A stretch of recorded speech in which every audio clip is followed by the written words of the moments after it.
OneWeekSeason. OWS fam, welcome back and happy Thanksgiving. We are back in the DFS lab, brought to you by OneWeekSeason. I'm your host, StatATL, and we've got a special show for you today discussing the upcoming Thanksgiving slate. I'm joined today by a special guest, Tyler Tamboline, aka ToeTagginTambo from ShipIt Nation, and excited to talk some Thanksgiving-specific strategy with you today. And without further ado, let's bring on Tambo. What's going on? Tyler, how's it going? Man, what's happening? Oh, just, doing a couple of these today before hitting the road and doing some traveling for Thanksgiving. How about for you? Yeah, it's good. It's, for those that don't know, I'm Canadian. So it's American Thanksgiving, but it's a holiday for me. I'm more American than I am Canadian. I always get excited for this one. And one of my favorite slates of the entire season every single year. Yeah, so we are aligned on that. Excited to talk some specific strategy as it relates to Thanksgiving and these staggered starts.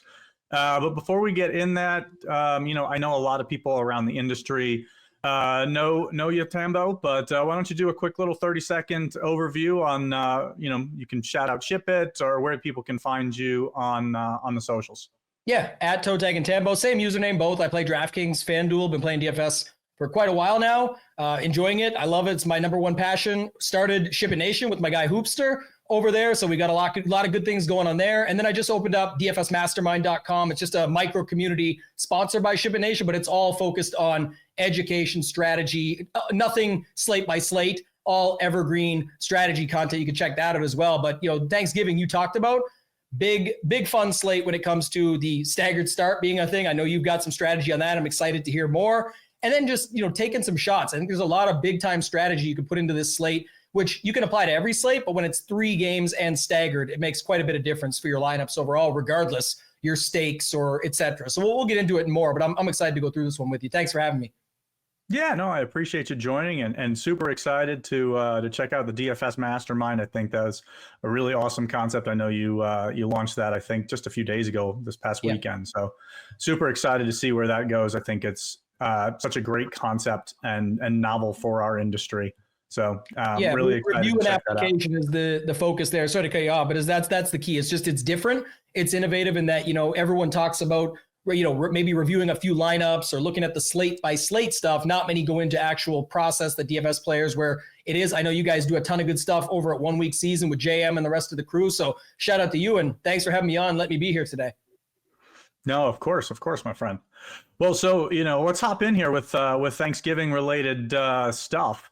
And I think, we'll set the stage. So we've got 3 games here for Thanksgiving. For those of you, if it's your very first time playing daily fantasy, if you've seen some ads from DraftKings and FanDuel and are hopping into that $5 Millie Maker, try to win $1 million. I think we'll talk through some stuff that, could be super beneficial to even you as a brand new DFS player. But kind of overview for those of you, we've got 3 games. They are staggered starts. So what do we mean by staggered start?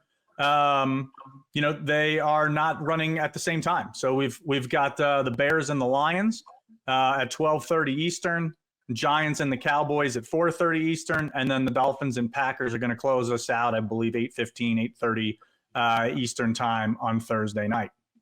So, Tambo, just, when we're talking about Thanksgiving, what would you say kind of stands out to you the most about this specific slate?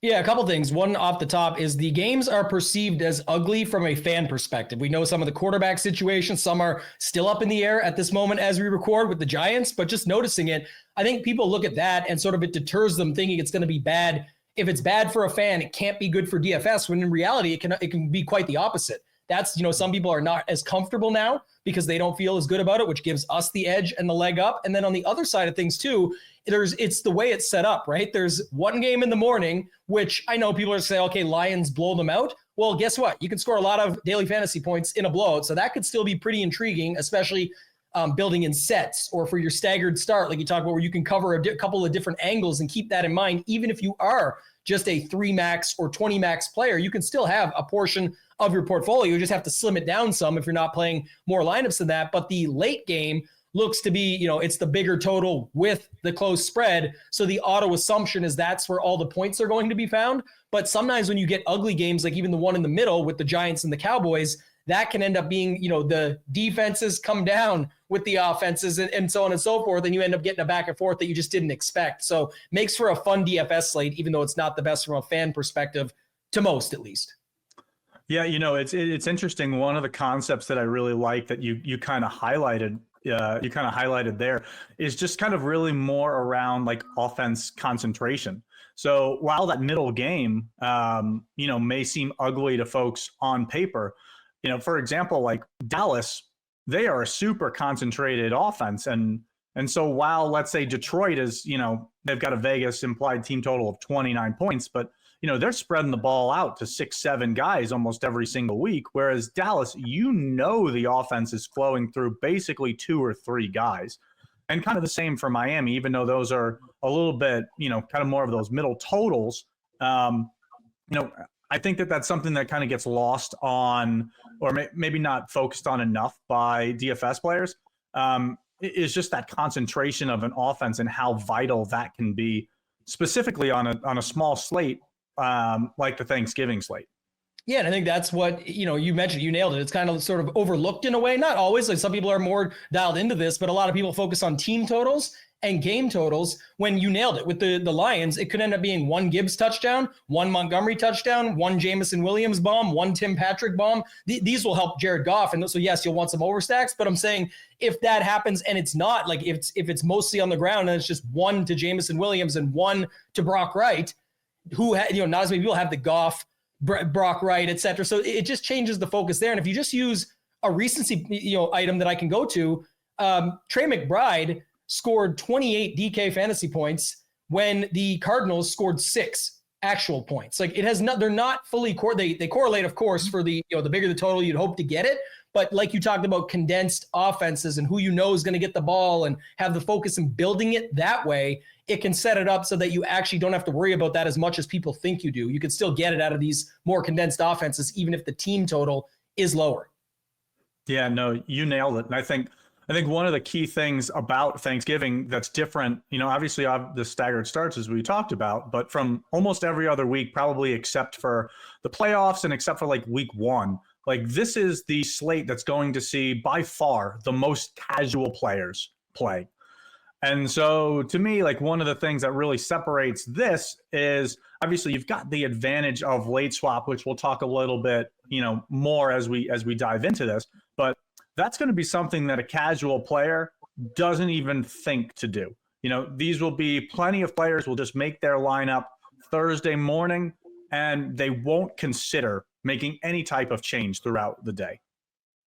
Yeah, I think you nailed it with that.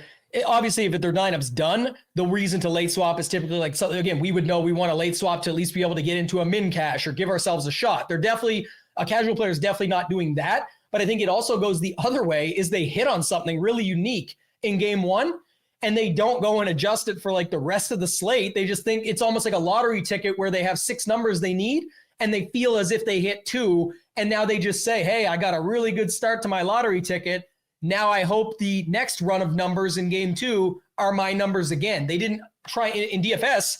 It's not quite that way. You can put yourself in a better position, especially when you've got half hour plus between games to be able to go and set yourself up for success. And I know you've got some other strategies about how you can do that even more and lean it in your favor. But I just think that's definitely a good point. People do look at it more like, okay, I hit something. Let's hope I keep hitting instead of actually being able to improve their position, which you are able to do with the power of late swap that so many overlook. Yeah, you nailed it. And you kind of led into a little bit of a specific strategy that I personally like. But before we jump into that, is there anything specific that you like to run as it relates to Thanksgiving?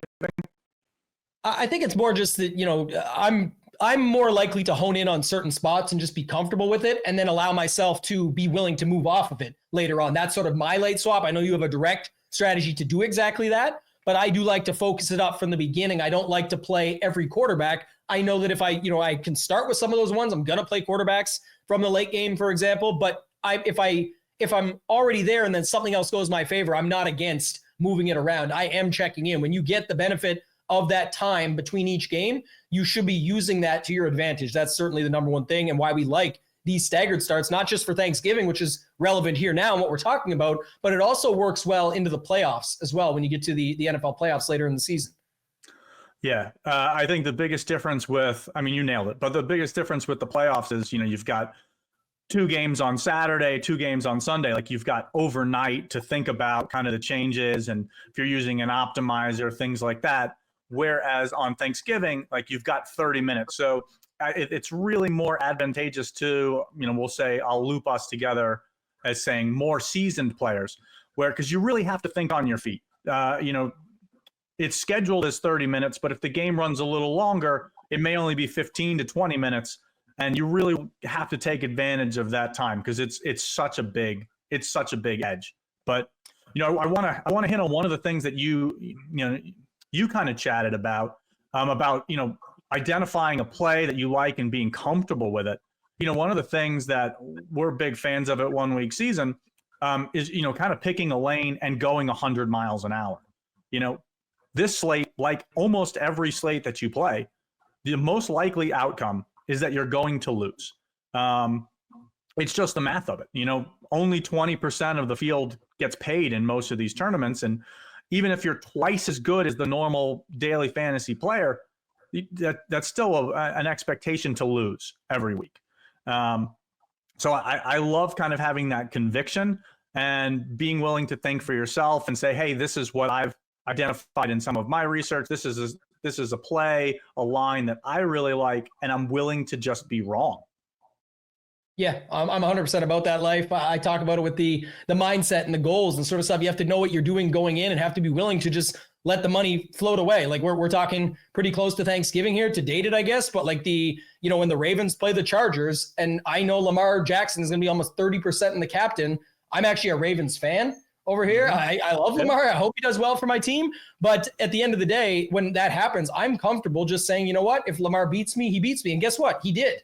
But I was very clear with everybody I talk to about content and stuff that I do about that game, that if it beats me, it beats me. I'm not playing with money. I know I'm playing with fire, was my analogy, but it's money that I'm okay with I'm okay if that money burns up. I'm not using money I shouldn't be using. I'm playing my normal bankroll management. I'm playing the contest selection that I like. I'm playing the slate to the level I like the slate. So if I love the slate, I play a little more, and I also scale back if I don't love the slate. I don't just set up and say, this is my budget each week, and I have to play the exact same tournaments. I let the slate come to me, and that's going to be sort of what we talk about when we get into this slate as well. But that's certainly something I'm always willing to do. I love the analogy you give of get in your lane where it's your lane, and you can just go 100 miles an hour, and it can end in a crash.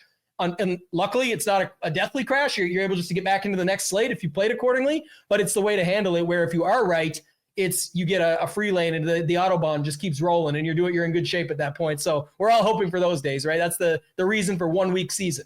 That's what it's all about. You nailed it. 1 week can make a season. So, for those of you, who have played daily fantasy for a while, we know it's difficult, and, you're really playing for first place. Like, that's where all the money is. So, kind of the mentality that I like to take is just kind of that, what do you win when you win? So, if you went all in, and certainly, not going to be pro or con of your strategy that you talked about last night, as it related to Lamar Jackson captain. But if Lamar Jackson is the optimal captain, well, that's great. But, 35% of the field built that same way. So you're not really setting yourself up for a clear path to first place by just kind of following the herd. And goals matter too. Like first place last night ended up being, I think, $13K. And I'm not shaming that. I'm saying it was a $500,000 prize. I'm trying to chop my close calls this season. Again, it's 1 week season, but in Showdown this year, I've got 3 times that I've had the second best lineup, and they were for 95K, 110K, and 150K chops. I'm playing to chop it up with less people. I'm not against if I win 13K. I've had a couple wins for $8,000, and part of my portfolio got 7,500, and another time $8,000. I've been part of worse chops than last night on smaller prize pools, but that's a part of my portfolio where if that hits, I'll take it and be happy and move on. But for the most part, and the Lamar example is prime, is no different than when we get into this slate, where it's like if you're just going to stack the last game of the day and over game stack it like everybody else, there's pieces you can get different with. But don't be surprised if you're very similar to other people and you're battling a 1v1 for the top, right? And that's pretty clear. It can go your way or it can't, but you gotta get through it first and look for your opportunities. Yeah, you nailed it. Yeah, so to me, how I like to really approach this slate specifically, and it's not something that I typically would do on a normal, Sunday main slate. But because of the staggered starts, how I like to approach it, and again, I'm just like yourself, I'm very comfortable in being wrong. But how I approach this is, well, for me, I don't always play the 150 max. I'm not always an MMEer. I do it some weeks. I kind of let the slate dictate it to me. Just kind of if there are things that I like and I want to run it a couple different directions, I typically go MME. But for Thanksgiving, every year, the last 3 years that I've kind of pushed this strategy on OneWeekSeason, I have gotten into the final game with. Last year it was 2 rosters. The first year it was 1. I didn't run as many clones, and we'll talk about that here in a second. But I got into the last game with the optimal line, or what ended up being the optimal lineup through the first 2 games. So I gave myself a shot to kind of have that unique solo ship. And so what does that actually mean? So for me, I'm going to play 150 rosters. That doesn't necessarily mean that I'm going to go spend a lot more money than I normally would spend. So I don't love the contest that DK put out for Thursday. But they do have some good options at the micro stakes, at low stakes. If you want to MME and to get 150 lineups in and it not to absolutely break the bank.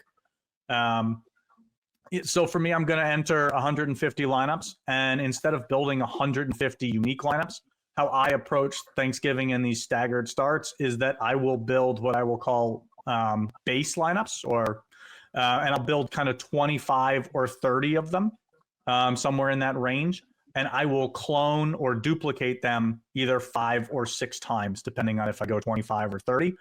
So I'll end up entering, 150 lineups, but it'll be only 30 unique lineups kind of going into that first game with then kind of 6 versions of that exact same start.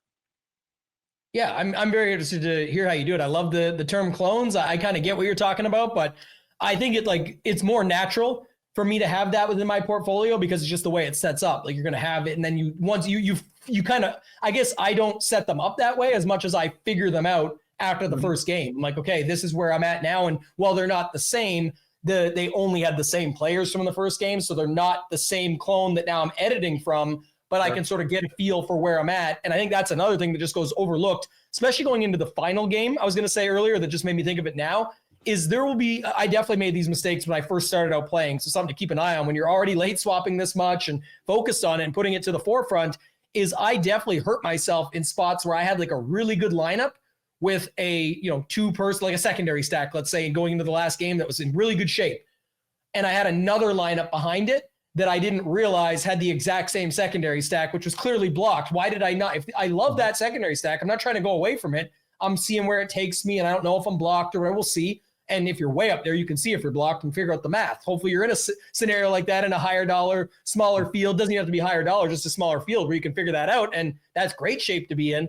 But I would often not check those secondaries and be like, wow, even if it does move up, I could have given myself the opportunity with this 2v2 that I should have ran, and because I was only 10 points back, and it would have given me huge upside to the top still or a much higher score. So at least one thing could go my way. So tons of things to keep an eye on. I just don't set it up that way. And that's what I'm most curious in hearing about.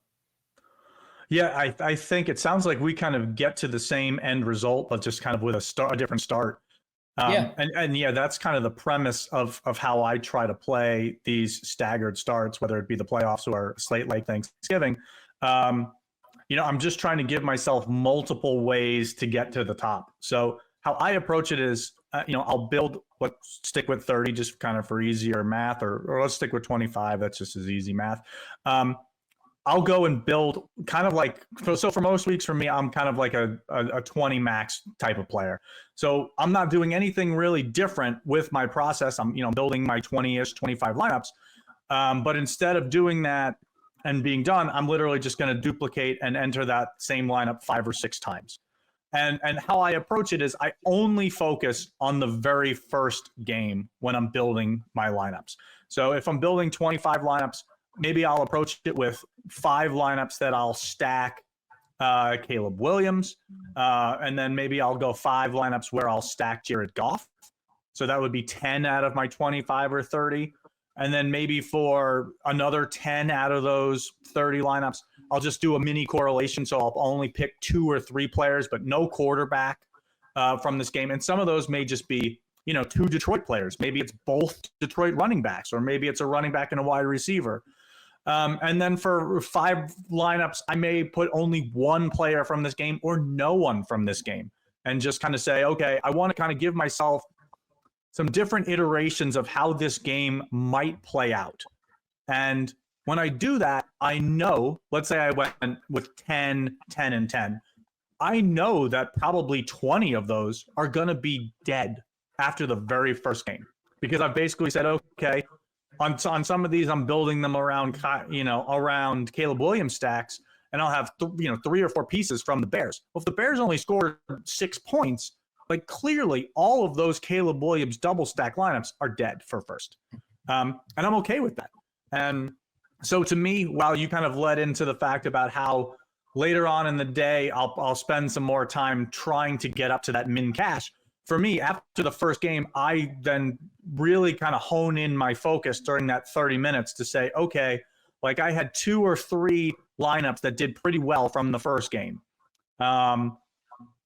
And I've got 5 or 6 clones of those exact lineups. So let me then only solely focus on the second game and build kind of different ways that second game can play out. So for those of you who play Showdown, it's kind of that same mentality. But after the first game, maybe you've got 3 or 4 guys. Now it's literally a Showdown lineup. Now you only have 5 or 6 spots to fill, and you kind of build it different ways of how that second game may play out.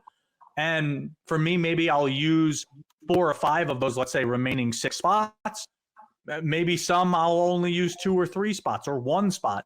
And so for me, the goal is just to kind of continue to, kick the can down the road of just giving myself, what I'll call like sweat equity, a possibility for first. Yeah, it sounds like it's an easier way to manage your portfolio, and like, what you guys always talk about, like the had to have it type score. If you got it, or you can see it doesn't necessarily, maybe it's not the you have the had to have it guy. Let's say there's 1 in the first game, but then it's, and it's Jahmyr Gibbs. Let's say he gets 2 touchdowns on the ground, 100 yards, but also Tim Patrick has, 8 catches for 80 or something, like just get lucky. I wouldn't be like that, I guess, using a Monroe or something like that, but like Tim Patrick has 3 for 80, and that's still pretty good at $3,500. So it's like you look for those exact lineups, and you only really have to manage those. And it's not that you're just letting the others go into the fire, but it's like, I only have so much time. The whole premise was set up on managing this. I got to ask though, would you ever, I assume you would, but you mentioned going as low as 1. Would you ever skip the second game now? Let's say you thought you had the nuts on 5 of those lineups or 10 of those lineups after the first game is done. Would you do any that have 0 of the second game and just overstack the last game and just hope that you don't need anything in a game? Or do you just make sure they at least have something from that second game, hoping you get it right? So I'm kind of a big proponent of actually doing that, of playing 0 to 1 from one of the games. Because I think when I've gone back and looked at it historically, it's a vast majority of lineups are built with at least 2 players from all 3 of the games. Like people feel like they want to account for all of the games. And I'm not saying you shouldn't, but I think that almost 95% of lineups get built with at least 2 players from each of the games. And I'm going to throw in a defense as counting as one of your players from that spot. But almost 95% of lineups that I've kind of looked at the data the last 2 years get built that way. And I think that that's probably a higher percentage than what would be optimal. I haven't run the sims on it to kind of see. I don't even really know how you would really look to see what, if you looked at a sample size of 10,000, what percentage would actually have at least 2 players from each game. That'd be an interesting thing to look at. But just for me, I'm thinking that it's got to be lower, where there's a good percentage of the time, even if it's 10% of the time, that, let's say, that middle game doesn't have more than one player or has no one that's optimal. If it's 10% of the time, that means it's being overplayed where you're playing two players. So that's kind of an edge to exploit. So for me, like if I had 10 lineups that I thought, or even if it's just two lineups with like 5 clones of them that I thought had the shot of being optimal after the first game, I'd probably run 2. Like 2 out of those 10, I would run with 0 or 1 from the middle game. And I wonder, I guess, too, obviously, like we talked earlier, the slate sort of comes to you, right? It dictates what you do. That's what I was thinking about in my head, though, is with this game, the Giants at the Cowboys, the Cooper Rush versus DeVito, or news today that maybe even Drew Lock could be the guy. So it's like you set that up, and then we know there are options. And obviously, CeeDee Lamb is great, Malik Neighbors, options you can go to. But that's what I was saying. Like when that game comes to you as your second game, how do you get like creative with it to say, damn, do I really want to keep putting these guys into it, or am I just doing it because this is sort of the strategy to hope that I land on something that sets me up for the last game, versus if you see that the last game fills out nicely and doesn't seem like you're overdoing it. You have enough lineups to play with, though, I guess, at that point that you can feel good about what does make the most sense, what looks best, what projects well. You can figure all that stuff out. But the second game specifically on this slate, a little bit tricky and tough to pinpoint, because we know who the good plays would be, but it's not always about just the good plays. That's the end result of what happens. You need to set yourself up for that success and not commit too much on one area, one play, one team, whatever it might be. So that's why I was more curious about if you would consider just going nobody based on the game at hand. Yeah, so to me, and it's tough because this is a lot of thinking on your feet in a short amount of time, 30 to 45 minutes, depending on how it plays out. But to me, that decision is made kind of with 2 different factors for me. The first being kind of how did the very first game play out? And so one of the things that we'll kind of talk about, I think that with there only being 3 games, like capturing those higher scores, those 15, 20, 30-point scores is super important. Just because there's just not spots to make it up. So I'm going to throw something on the screen here. And so this is kind of like a good measuring stick of like who is and who isn't likely or, isn't capable of kind of putting up a had-to-have-it score.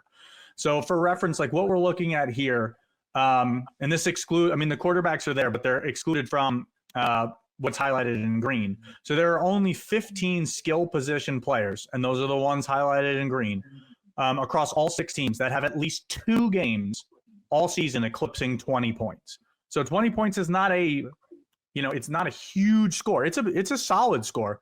But and we're 12 games into the season now. There's only 15 players who have put up 20 points just twice all year. That's, once every 6 weeks on average, they're putting up a 20-point score. So really just kind of gives you a little bit of visibility into what's even possible for people to do that. And as you see, like half of those players, 8 of the 15 are in the first game. So how that game plays out for me is going to determine a little bit about what I do later on. And what I mean by that is it's probably the first time that I take into account ownership to kind of see, okay, we saw what played out in the first game. You've got a high score, maybe it plays out into a way where Jared Goff throws 3 or 4 touchdowns and 1 or 2 of them each went to like Sam Laporta and Tim Patrick. Like those are guys that are really low owned. That's kind of an outlier outcome. So to me, I think if that's something that you built as one of your lineups moving forward, you now kind of have your contrarian piece. And so why do I think that that's important? So if you build a lineup, whether it's built the way that I am talking about today, or you just go and you build it on the toilet and before the game's on Thursday and you make no adjustments, if you just build in what is the most likely scenario for each of the 3 games, even if you're right, what's going to happen is you're going to have that 500-way chop that you alluded to last night. Where great, you're able to potentially win. And I'm not, winning is so hard, but if you're building where everything is just the most likely scenario, again, if you're playing in something like that 600,000 person Millie Maker, like that lineup might be duped 1,000 times. And so to me, you kind of have to find a way to be somewhat unique. And so that can come in any of the that could come from your roster construction, where maybe you say, hey, we're not going to play anybody from the second game. Or maybe that's in how you build the first game or the third game or even the second, of how those games play out. And so as we get more information as the slate plays out, obviously you'll have the information from the first game first. If that plays out in a way that you've built one of your clones that's different, that's somewhat unique, and it kind of hits and is likely to be a really strong play or potential to be the optimal, you now have your unique play. And so for me, if I have that approach, that will shape how I play the second and third game. I'll be much more willing to play the very popular best on paper plays in the last two games if I know that I've got something that's really low owned in the first game that's likely to be optimal. Yeah, so it's almost like, even though there is still a third game coming up next, which is the part of what we're talking about here, you're treating it almost like a main slate in the sense of the standard late swap stuff, where it's not standard for everybody, but the idea of the simple fact, if you got some really low owned stuff happening early on, you may not need that little bit off the board stack in the afternoon when you can flip it and be like, okay, now I'm actually way ahead of the pack. And I always like that other stack better. Just this lineup was sort of set up that way with a plan in mind.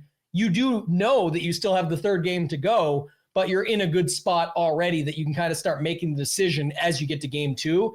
And I like that. And I also like how you sort of set this sheet up, because I know you're not highlighting quarterbacks on it, but the point being, you see that first game. And again, this just goes to show, like the last game, there's only four options. Again, Waddle just had the big game. Tyreek can have a big game. It's Tyreek. We get it. So can these other guys. But when you see that out of the gate, and I don't know yet how people are doing. First run of ownership is not up yet for us. I'm not sure what it will look like. But I will say, if you see something like where the last game is picking up all the steam because of the closer spread and the bigger names that people sort of want to go to, and I guess it's what you said, more condensed, so people will be more likely to go there. Mind you, the Green Bay side is very tough to figure out all time, but I think Detroit scares people. Sometimes they want to go there and they'll go to where they feel comfortable, but will they pull in the Laporta play, or does he still stink in their mind, quote unquote? Or, Tim Patrick taking a risk on a guy just because of what it could do for the rest of your lineup. The same thing on the other side. Do they know Cole Kmet is one of the 15 players on the slate in 12 weeks that has hit 20 or more twice? Only one of 15 guys, and it's Cole Kmet, and he's priced at 3,600. Do they know that stuff? And then look at the other guys, Swift, Moore, Allen, Caleb Williams is off a big game. So maybe that's a spot where you end up wanting to attack that one more with your clones or with your lineups in general. And yes, if they die, they die, if you want to put it that way, and you go on to the next bunch. But that's how you're literally setting your strategy up for that. So I think people always forget that. Even when you do win, if you haven't yet, I keep putting in the work. You will. Just keep grinding out. No one can guarantee anything, but you can't win if you don't play. And if you're here watching this 1 week season, anywhere like that, you're obviously trying to get better and putting yourself in that position. But if you have, that day there's 99 or 149 other lineups. If you play 150, we're no good.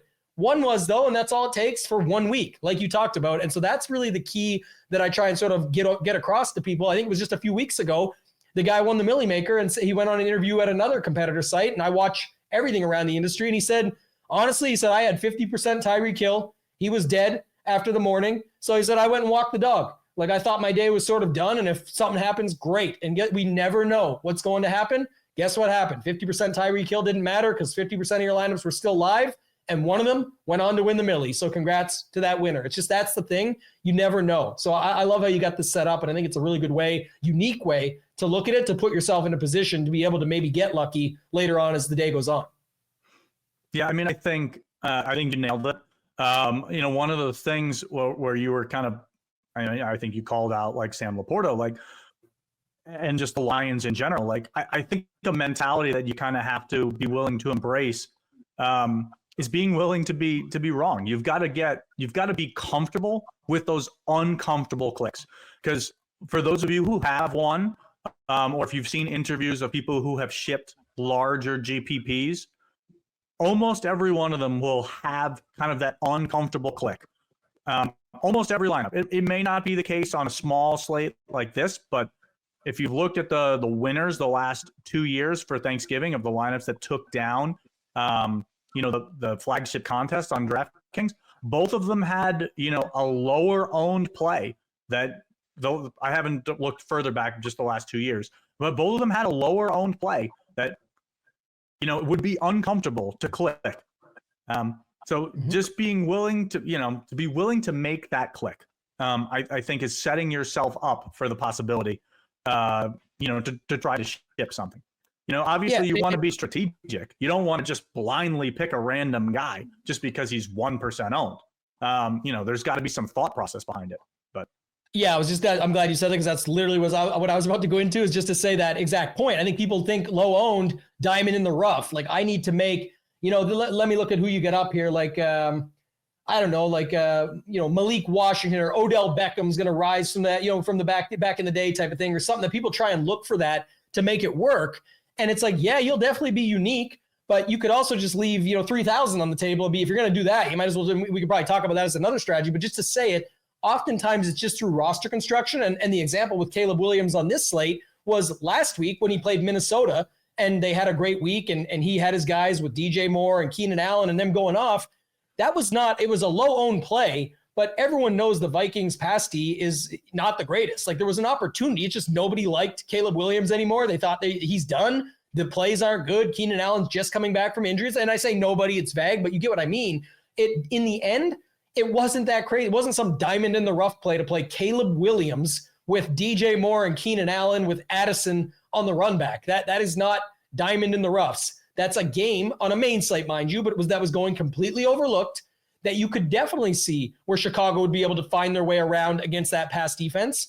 And then Minnesota comes back with their guy that's sort of mid-price range, because the slate didn't have a lot of value last week. So just playing in that mid-range quarterback, couple of mid-range wide receivers on his team, and then a mid-range on the other side, because Jefferson was expensive and hasn't really busted a slate this season yet, or broke a slate. So little things like that, that is not a diamond in the rough. Those are all really good plays on paper that nobody is clicking.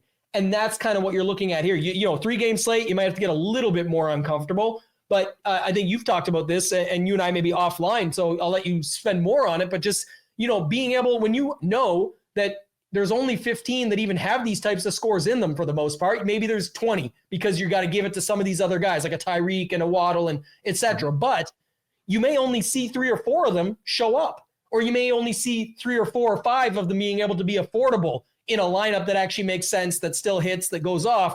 So it's not even about just the diamond in the rough and finding a cheaper option that allows you to fit some of these guys. It could be that Kmet is the guy at 3,600, and he's the value that not only is in that crowd, but also helps make the other stuff happen. But you have to be willing to take some shots on some of these uncomfortable situations if it allows you to get more of what you may have to have for the winning lineup later on. It's a correlated piece, so to speak. Yeah, no, you nailed it. And there, so it was interesting. Like you were just kind of harping on some of the Bears. I think maybe let's spend a couple of minutes here and we'll just kind of talk through some of the best spots, because while you're going to have the high scoring guys, if there are 3 or 4, let's say there's 4 players that put up 20 points, like you're more than likely going to have all 4 of them in your lineup. Just because raw points matter so much on this slate. Just because there's so few ways to kind of make up for it. It's not like a 10-game or 12-game main slate where someone goes off for 25 or 30 points, and he's 7,000, and you're like, okay, that's a 4x multiplier, that's fine. Like I can probably make that up. There's just less spots to make that up here. So, you kind of led into like one of the biggest decision points for me, specifically around the first game, is around those Chicago pass catchers. Because the line, like, I don't know if this is like a common knowledge, but like the Lions have allowed an opposing wide receiver to eclipse 100 receiving yards in literally half their games this year. So I think that most of the field would think that Chicago will likely find itself in that trailing game script this year with just how good Detroit has been. They're at home. They play really well in the dome. And you've got 3 pass catchers between DJ Moore, Rome Odunze, and Keenan Allen that are all very affordable, and they're all within $600 of each other. And then you've got Cole Kmet, who also has that 20-point upside multiple times already this year. Like, I think that's a key decision point of the slate. I think 50% of the time, a bear pass catcher puts up a score you probably need to have. So I don't know that every lineup will have one of those four Bears pass catchers, but a vast majority of my lineups are going to have at least one of those Bears pass catchers. So when it comes to those receivers, I do think it's interesting because we just saw, you know how DFS is. Everybody does watching this, probably recency bias. And one of the most interesting things is, and I do this a little bit in DFS, I look at both sites. I play on both FanDuel and DraftKings. And so last week, the one thing that about these receivers is none of them were super popular, but DJ Moore and Rome Odunze were who people wanted specifically on FanDuel, because FanDuel, the pricing is a little bit different. You get more salary, all of those things. The most interesting thing to me about for this slate is the recency bias is going to say Keenan Allen, right? Keenan Allen and DJ Moore. Rome Odunze is the same guy he was last week. And funny enough, your chart here that you have up, 26 and 18 to 23 and 21. I mean, it's almost the same points, just he's shown more of a ceiling on that one game. It's close enough to not compare it that way, but you get what I'm saying. But he's also had more floor games built in. And look, you're allowed to play both. That's something people always remember too. You don't have to pick between them just because it's $100. You could leave DJ Moore out and stack Allen and Odunze both with Caleb Williams if you wanted. But if you are in that situation and we get the ownership projections out saying, hey, Keenan Allen's the guy now, he's back. Didn't you see what he did last week? Versus Odunze, who everybody wanted last week over on FanDuel specifically, but it's the guy they considered in that game. Well, it's just into another game. It's another good spot. You talked about it. And I think the other thing is people look at the total and say, oh, they're just going to get blown out. Let's just stay away. No, they should have to pass a ton more, and that's going to rack up for these guys. So I loved your call there, sort of fitting one of these guys into majority of your spots and lineups as well. And I don't hate the Cole Kmet situation just because what we already talked about, like the guy definitely can put up the points, and it could be 6 to 8 catches for 70 yards, but then a garbage time touchdown late. And you're like, well, dang, now I needed that guy for my lineups. And that's where you're going in your staggered sets and say, hey, good news. I got 20 of those lineups or 15 of those lineups because I played them based on this. So I'm in a really good spot going into game number 2 in a ton of different ways I can go. Yeah, no, you nailed it. That's kind of the premise of, of the clones is kind of giving yourself different directions that you can go. And I think, this is just one of those spots where I feel like you're probably going to want to have a pass catcher from Chicago. And I think that people may shy away from it, just thinking that there's a possibility that they could get blown out, and they could. But to me, that's kind of one of the best on paper spots. So to me, I went and I kind of identified like 1 or 2 spots in each game that I thought really, really stood out.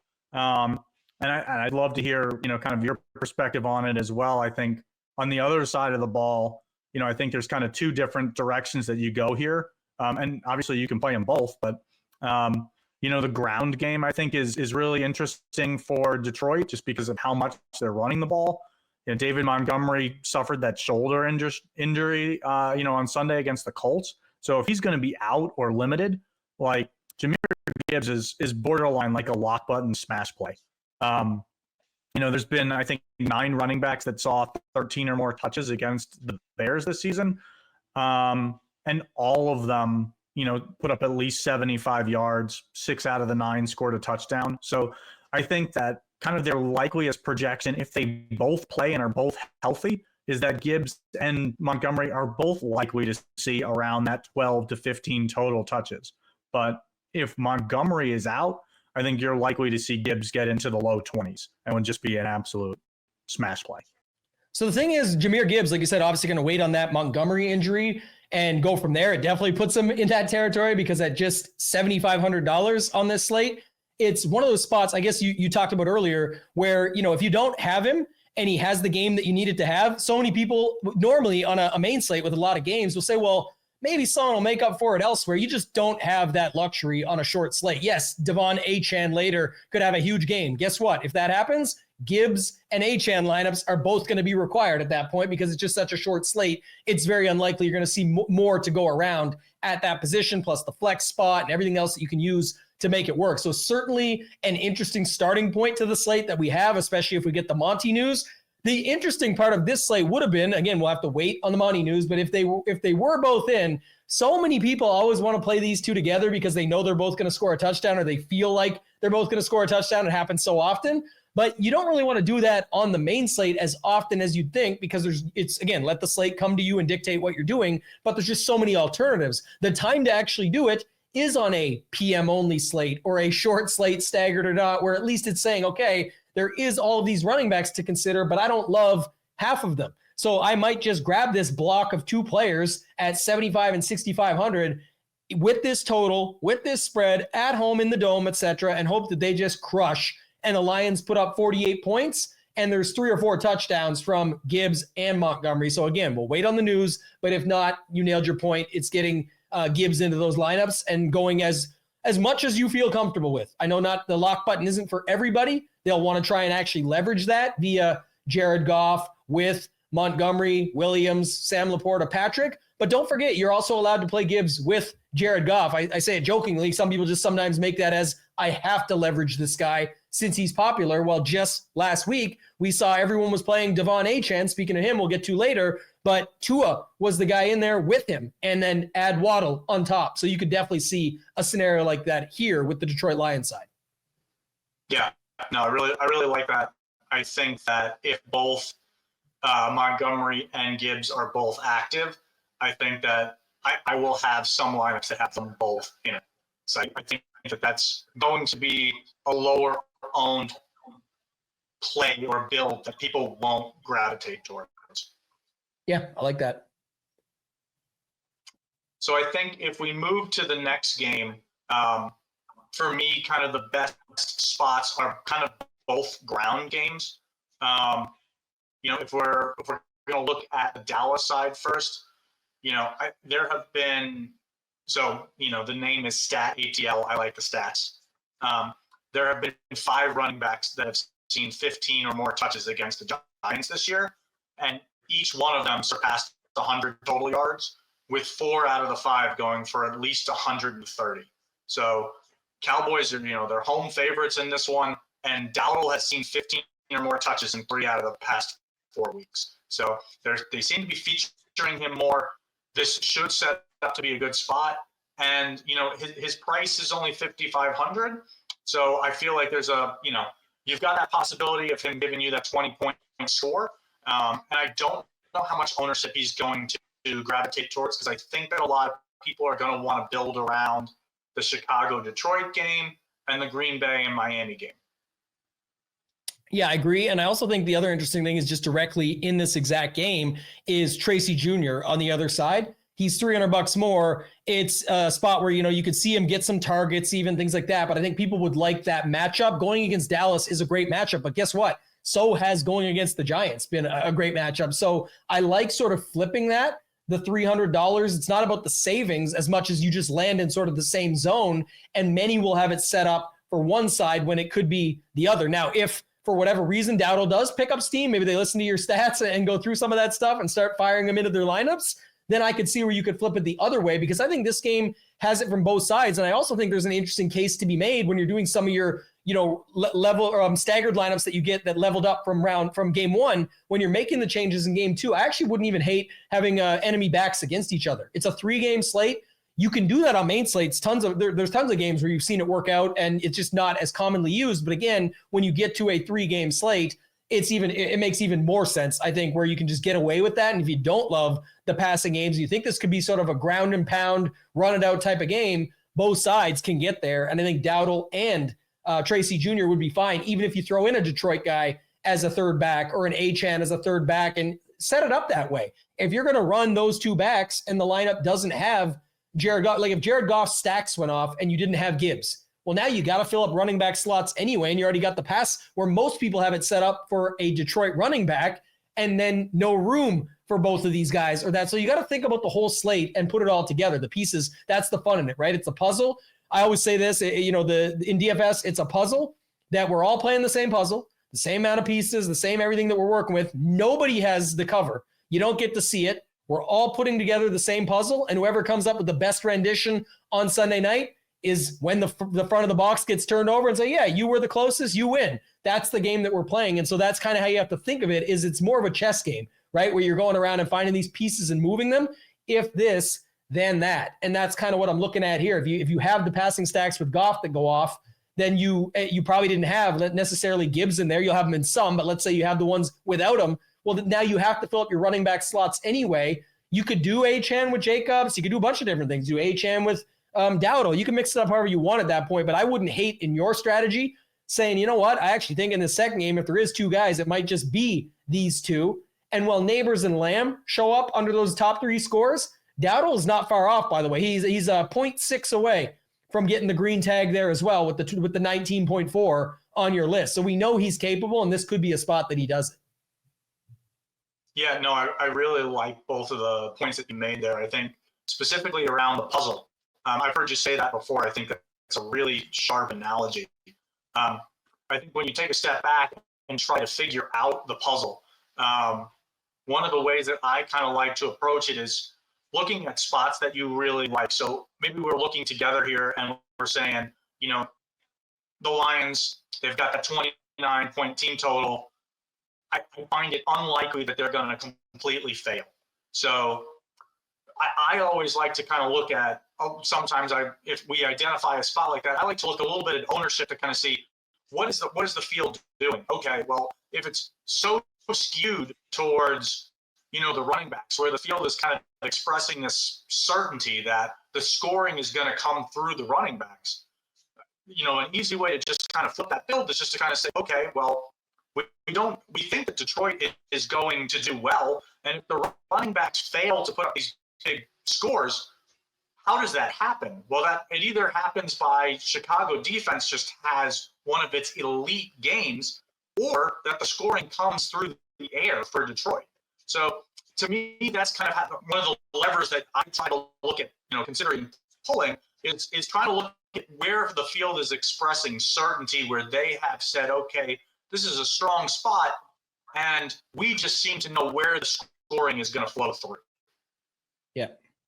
Yeah, I think that was kind of one of the things I was going to try and tie in with the Dowdle Lamb situation there, because I think everyone gets what, you know, if someone gets something extremely right in the first game, even if it's with a single entry, and they are following this strategy of like, okay, I played my single entry this way, I hit on round one, I'm not just the casual player with the lottery ticket saying, hey, hopefully the rest goes my way. I am considering things now that I got this spot for something unique that nobody else has. You know, maybe it's the only thing you needed in the first game is Cole Kmet with Goff, Sam Laporta, and Jameson Williams. And most people had one of DJ Moore, Allen Odunze, Amon-Ra, Jahmyr Gibbs, whatever. You have that. You feel pretty good going into that second game if it's what you had to have out of that first one. But when they have the money there, I think they automatically say, well, then I got to get in CD Lamb. I mean, he's the guy. They're going to be, you know, up, down, doesn't matter. They're going to be throwing it to him. But we just made a valid case for Dowdle. So I would, if it's only one lineup, you're going to have to start looking at it, pull all the guys out. What does the best Dowdle version look like for you? If you think the Cowboys are the spot I'm using, because that's what we're talking about, what does that look like? What does your Lamb version look like? And you only have one in this scenario. I know all the content's always based around MME and you can extrapolate backwards. A lot of people do just play 1 to 20 lineups and they may only have one that they're working with here. I think that's what I would be doing. I'd be looking at it and then saying, okay, the certainty is most certainly going to be with CD Lamb probably if people can get to him there. But what if it is Dowdle? And now you're like, oh, wow, that actually opens me up in that last game to really get some stuff going on some nice secondary stacks with Green Bay, Miami, couple of pieces from either side. It's pretty condensed on the Miami side. And my one guy that I love on the Packers is Jaden Reed, and I land on him. That's the line. Like, if that's how you feel, that's where your money should be going in. You can compare projection, whatever, but it's a 2-game slate at that point where you've already handled game number 1.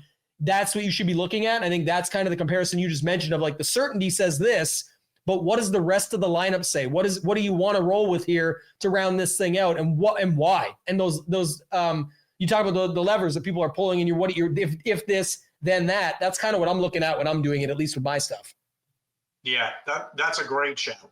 And so, I think one of the things that gets overlooked by a majority of the field is that like you're not trying to just get all the best plays onto a lineup. You're really similar to Showdown.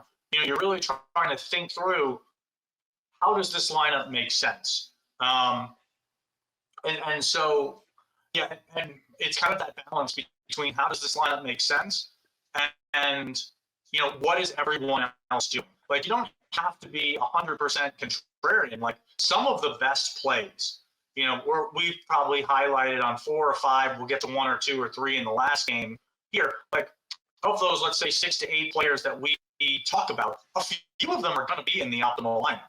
Like, you don't have to fade all of the chalk. Like, that's not how you win these tournaments.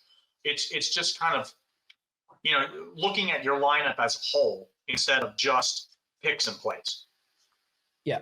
Yeah, it's a perfect way to look at it. And it's the funny part is too, like you see, I do a ton of reviews each week on lineups. I know you look at stuff as well and the winning lineups, and you see people in the chat saying, hey, that made no sense. How the heck? I can see how someone maybe took a risk on Caleb Williams and DJ Moore and Keenan Allen, but like I would have never played Addison. And it's like, they didn't want to play Addison either necessarily. You know why they did? Because they set it up to run it back with that game stack of setting it up with Caleb, DJ Moore, Allen. And this is last week I'm talking about where they just landed on that. Jefferson lineups were horrible in the sense of if there was no value on the slate, to their eyes, I'm saying could have been, hey, these Jefferson ones look bad, which why I just talked about comparing your Lamb lineup versus your Dowdle in that example. They said, hey, I don't love the look of the Jefferson one. I also don't love Jordan Addison. And I think, I'm chasing here, it feels like. But what if he has a big game? I love the lineup outside of him, and he makes sense because if Chicago goes off, he makes sense. Everyone else questions it and says, I don't know how someone landed on Addison today. They're lucky. That's crazy. No, that process existed, whether it was virtually through an optimizer or, if it was through their own eyes, hand building it or whatever it might be, it happened because of that. And that's not a fluke as much as it is. It made sense. It may not be what they loved, but that's the be comfortable being uncomfortable. You talked about it earlier. That's a prime example. And it's the exact same thing we're talking about here. Yeah, no, you nailed it. So, and then I think, if we're looking at the last game, anything kind of stand out to you before I hit on any of the kind of 1 or 2 things that stood out to me as kind of a spot to exploit? It's really tough. I guess I always call it Best Buy pricing. And you've got Tyreek Hill, the nice price, $6,900. And you saw a little bit of the squeaky wheel. I'm not sure if you saw him. I'm a news guy, Tambo's Tidbits. I post them up on my X account at ToeTagginTambo, and you see them. One was this week is Tyreek quote tweeted and said, or quote posted, I guess now, and said that, yeah, they should do that. And the post was saying, throw the ball to Tyreek and not just Waddle, HN, etc., and Jonnu Smith. So maybe there's a squeaky wheel narrative, but again, it's hilarious in the way the season's gone. And now looking at a list like you have, which I think is phenomenal as a starting point, to have him in white and not green, but it's like 29, 19, it's not like he's been doing it. It's just, we know what he's capable of. And every other week means nothing when it comes to this week on this short slate. And especially when there's only 3 games, usually we're comparing him against all these other guys. And you'll argue that, hey, Waddle got back into the mix and he's still way too cheap. He got like no price bump from that game because I don't know if pricing was already out or it was going to be out, right away after. So maybe it just wasn't adjusted. But my point, people are going to think that, he's still cheap enough and they're not expecting the huge game, but they'll at least give some love for that price because he's been back in the mix. And I think Tyreek on a 3-game slate, any slate for that matter, we know he can break it at any given moment. This would be the time to do it on prime time, Thanksgiving, everybody watching. You got to think Tua is going to get him more involved, and that's going to be a guy that I've got interest in. Yeah, for sure. I think, to me, he's kind of like the most intriguing player on the entire slate because I think with just how many casual players you're going to have compared to most weeks, he's probably – I don't even think it's probably – he's the biggest name on the slate to a casual fan. So, I don't know – is that going to drive up his ownership where people say, well, I've got to play Tyreek. He's Tyreek. He's the best player on the slate. He's, I drafted him 3rd overall on a fantasy team, my season-long fantasy team. So I'm going to be kind of curious to see what that looks like come Thursday, where we're kind of seeing people gravitate to. Because, I don't know that he's, obviously I'm going to, as I say, I'm going to build the plane as I fly it. I'm not going to get to the third game until the third game, but I will definitely have lineups with him in it. I don't know. To me, the best play on the slate in terms of kind of that combination of floor and ceiling is Devon Achane. But for $800 less, if Tyreek Hill is coming in way lower ownership in terms of projected ownership, I think you've got to look at as a one-game sample size. Is Achane 2x or 3x more likely than Tyreek Hill to be the score you had to have? So I think that's just something you've got to kind of consider when we get to that. Yeah, certainly have a lot of interest in him as well. Just it can get there in so many ways. The floor ceiling combination on an already short slate when it's tough, and some of the names you sort of struggle with, even though we can see on here there's 15, we know there's 20 that could get, that there's always opportunities for these other guys that are riding the wave or close enough to it. Like a Dowdle is just, he could be green. Tyreek is 0.9 off and he'd be green. Like I get it all. Same with Waddle, 0.8 off and he'd fit in there. But it's the setup of, like you said, how many guys are actually going to get to it. And Achane's got to be one of the most likely, besides maybe Gibbs, when that happens. But then you also have to remember, again, casual players and how people are building. If that becomes the case, if Montgomery is out, this is a good spot to probably round out the game talk, is if Montgomery's out, you have to think a lot of lineups just start with Gibbs, Achane. And so that means the Dowdles, the Swifts, the Tracy Juniors, the Jacobs of the world, they just all can't be owned because that a majority of lineups are starting with these two and feeling comfortable. And then you also know what that means for wide receiver slots. And then you could start to figure out the slate and put it together with the ownership and figure out the puzzle. At least that's how I say, you get the outline. I never said this one before, but just thinking about my puzzle analogy I give, that's what you get especially on a 3-game slate where you can start to put it together. The ownership kind of starts to give you the corner pieces. And you're like, okay, I've got the ability now to start to work my way inward because I've got some pieces covered now, just knowing what the slate's going to look like going in and thinking logically, if people are doing this, that they can't afford that. So that means they have to be going this way. If that's the case, how can I think of that differently and apply it? So review, application, two things I talk about a ton, mentioned earlier, but that's my focus, is always trying to spend time thinking about how others were thinking about it, how I thought about it, how I can improve my game and get better from that standpoint. And that's kind of another good analogy, I think, that just makes it make sense, where you can use these pieces that you've got, the ownership, the plays, where people are going with it, and give yourself a guideline on how you want to build with it or against it, and where you want to go with the chalk or go against it. Yeah, no, I think that's a great shout. I really like this puzzle analogy. I think you're probably getting a Pittsburgh Penguins puzzle for Christmas. I'll have to grab your home address offline. I know you. Just for you. Yeah, I know it. I love the hockey, Billy. I love that for us. So man, I think we've really done a great job of kind of outlining some interesting approaches to kind of take, some thoughts to have in mind. Anything else you want to shout out as it relates to ShipIt, or anything else, ToeTagginTambo? If not, I think we can let the folks go. Wish everybody a happy Thanksgiving here in the U.S. Yeah.